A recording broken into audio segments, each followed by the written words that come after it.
Hello, this is 𝐈𝐧𝐭 with the BERYL Consulting Group. Today we're here joined by Milind Kamkolkar, a leading figure at the intersection of healthcare, AI, and life sciences. With over 2 decades of experience across big pharma, venture capital, and startups, he is currently an angel investor and the CEO of a healthcare company in stealth. Milind was the first chief data officer at Sanofi, leading enterprise-wide data and AI transformation, and previously held leadership roles at Novartis, advancing digital medicine and behavioral science. He is also a serial entrepreneur, co-founding Paradigm, a clinical trial platform that raised over $200 million to improve patient access. Widely recognized as a thought leader in digital health and data science, Milind is dedicated to transforming healthcare through innovation and improving access to care. Welcome, Milind. Thank you for being here today. Thank you so much, Elaine. So to start broadly, I'd love to get your perspective on the current landscape. So we know that AI has already become a trend in the healthcare industry, but not only healthcare, but almost all the industries that we can imagine. So how do you see the role of AI in healthcare today and where it is already creating some real measurable value versus where it is still being overhyped? Absolutely. I mean, it's a great question. I think, in principle, when you think about particularly the modern AI architectures since large language models were evolved and now more this agentic infrastructure being involved, it's clear to me that AI or 21st century AI and computational methods are being deployed, though, on 20th century healthcare standards. And so that's a bit of a mismatch and a bit of a gap that's going on there. And so what's really happening on the ground is applications where high potential, high risk exist. For example, AI and drug discovery applications, and trying to understand, mechanisms of biology, very, very CapEx intensive. We really do not have anywhere near the data necessary to truly understand disease biology at scale.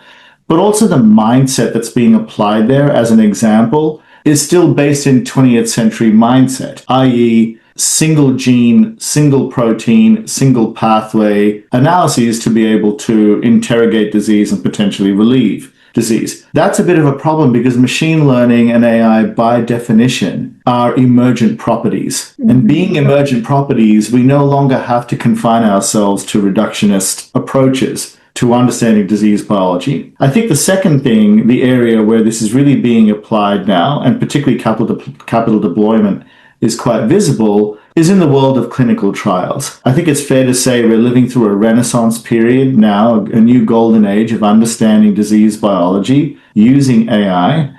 However, all of those are going to hit a massive brick wall if we don't address equity and access to clinical trials as a care option, particularly in the field. And the problem there is not necessarily a structural one. There is certainly infrastructure issues, but these infrastructure issues are often misguided by regulatory policies or potentially challenged by regulatory policies, people, and capital availability. When you look at most IT budgets, as a simple example in health system, almost 80% of that is just is encumbered by operating electronic health records, which is not the end all and be all of truly treating disease. It is a great billing infrastructure. Now, of course, movements are being made there to help, address micro improvements on workflows that help relieve physician anxiety and burnout. We're seeing improvements in terms of billing cycles and how to do revenue cycle management. But what we're really missing still is the role of the patient in all of this and how we truly address patient care at scale. So in essence, whether you are sitting on the side of drug manufacturing or whether you're sitting on the side of care delivery, the real crux of the problem is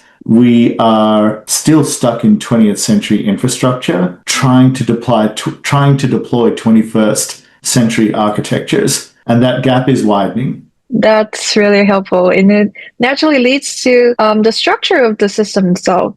So even with all the excitement around AI, healthcare is still a highly constrained system.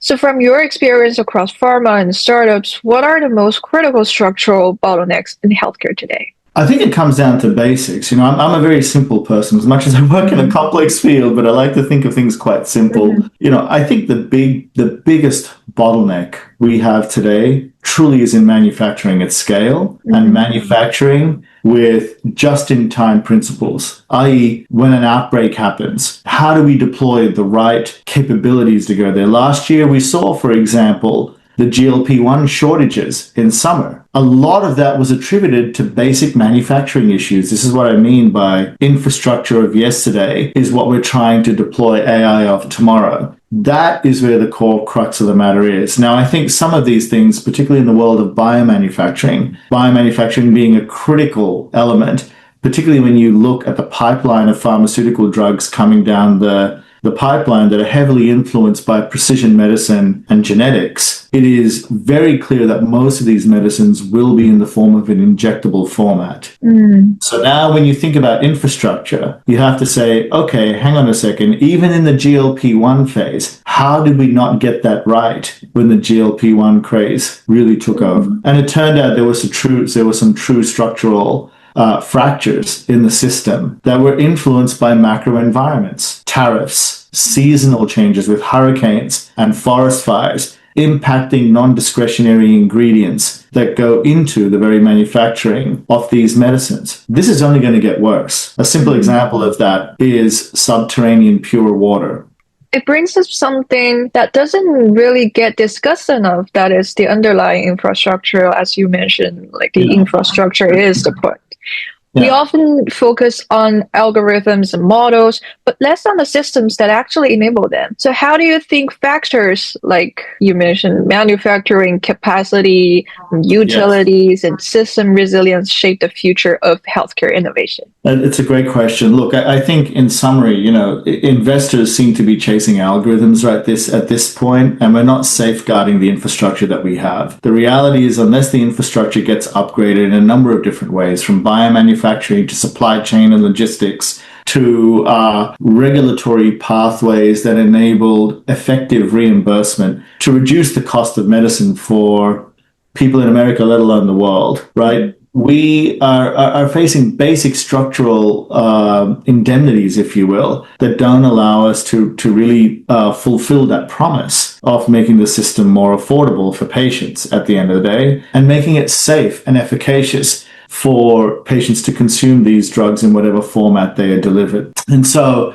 when I think about what kinds of infrastructure are really needing desperate attention, one of them is the conversion, if you will, of electronic health data and claims data to truly be, let's call it, clinically actionable decision science-based entities, right? Today, electronic health records capture billing processes. They do not capture the livelihood of an individual in North America, particularly with unemployment being a big infrastructure issue across the board, or employment and people moving from job to job. You never get necessarily clean records. Now, of course, there are companies that are looking at this from a technology landscape, saying, maybe tokenization is a way of handling that to retain true chain of custody records for an individual's health. But that's all well and good until you hit the basic questions of what patients are really asking, which is, what have I got? Who should I go see based on what plan I have? And how much is it going to cost me? The reality is we don't support those questions today. We support those questions as individual units of cost based on workflows that, if they are AI driven, will be massively commoditized by year 3, year 4 of their existence. The reality is AI models are cheap. That is the truth. Incentive and incentive structures aligned to infrastructure is expensive. And this is where I think the big difference is going to come. We are massively underestimating the role of humans in this equation. At the end of the day, human beings, we only buy from people we trust.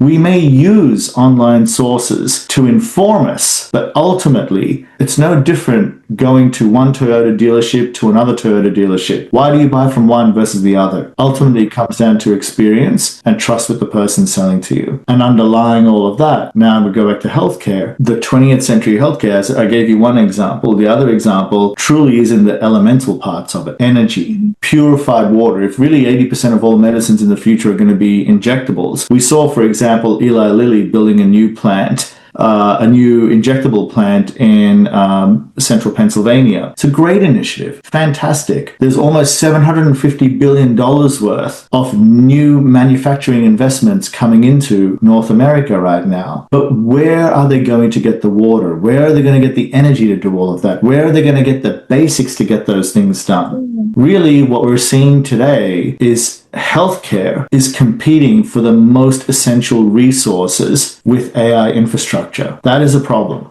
To shift a bit to the investment side, a lot of these infrastructure-related challenges seem to be fundamental, but they don't always get the same attention from the investors. Why do you think those infrastructure-related opportunities in healthcare are often being overlooked by the investors? I think historically, infrastructure plays are PE mindset primarily, because these are large CapEx investments, significant CapEx investments. Arguably, though, the source of funding for those are more commoditized sources with equity-based financing or debt restructuring and so forth, or debt financing. The problem, however, is that because they are so CapEx intensive, we tend to ignore the OpEx opportunity, which when you embed AI nativity, so not as an add-on, but AI nativity in the build and operations of these companies, they are in fact comparable to tech multiples. The big difference here is using these technologies, plus understanding source material, which could be hard assets or commodities like water and so forth, which are already in scarce supply. You're now in a very interesting space with a bit of a chicken and egg issue going on. How do I make sure I can still build a plant without compromising margins on this end? And I think this is where sort of the legal constructs of how do you build these companies that have real estate arms as well as venture fundable arms coming together. And I think this is a bit of a trap that venture capitalists set up for themselves. So they will invest, for example, in physical AI. Okay, let's invest in all the AI that helps operate a manufacturing plant. That's fantastic. What about the plant? Who's going to fund the plant, right? And they feed off each other. And I think that's where I think there's a unique opportunity where, and here I would agree, you know, seeing a recent provocative interview with Peter Thiel, which I 100% endorse and believe, is that this may sound a little controversial, but Silicon Valley has gotten quite lazy right now. And the venture communities in these areas have also gotten quite lazy because we fit into now very much a lemming mentality where we only fund our tech friends who've already built tech trends and have ex-Google or ex-Meta or ex-whatever. I mean, come on, what are we talking about here? We're losing our edge in this space. I'm not saying those people aren't good resources. They are. They're brilliant people. But literally, if we're confining ourselves to only one geography or only one talent pool, how are we ever going to truly make America great again? And we are already facing increased threats with countries like China that have played the long game extremely well. And so I think there is this unique opportunity now for venture funds and private equity firms to rethink the very model that they're based on, to rethink how do you underwrite risk, and to rethink perhaps capabilities that otherwise traditional VC would have turned away because, you know, it doesn't fit the Excel file and our underwriting mode to do that. I think we're our own worst enemies on that front. And I think there's an opportunity for newer and better models to be able to fund the future of American growth. And maybe to close on a broader note, as technology becomes more powerful and embedded into the healthcare systems, the role of human decision-making becomes even more important than before. How should we think about balancing AI-driven decision-making with human judgment going forward? It's a great question. Look, I think, you know, AI today is optimizing on the x-axis of expertise. So undergraduate to PhD level expertise. And we're seeing the benchmarks go through that, right?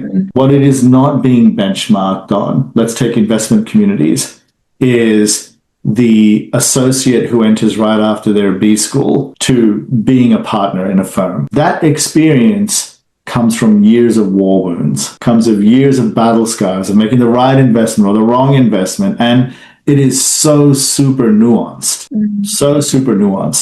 The AI architectures of tomorrow are going to have to start learning, and this is where data availability and nuance comes into play, to really think through both how world models play a role on overlapping expertise and how game theory overlaps expertise. Because that's fundamentally the experience that people are driving towards making decisions. So how does that fit in the real world today and foreseeably over the next number of years? The reality is that experience still counts. You cannot rely on experience that can disappear tomorrow.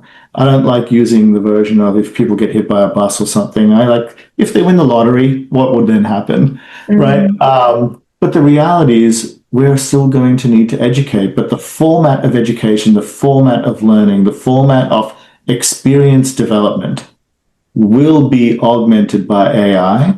Because now the expertise that you're able to source is going to be computational in nature. But the experience will come from people who have lived and breathed battle wounds and real life experiences. And I think that's where the beauty of this marriage comes together. That's so helpful and powerful to hear about everything. Milind, thank you again for sharing your insights today. And I think what really stands out from this conversation is while AI is advancing rapidly, the real opportunity in healthcare lies not just in the technology itself, but in how it interacts with deeper system constraints from infrastructure to investment decisions to human judgment.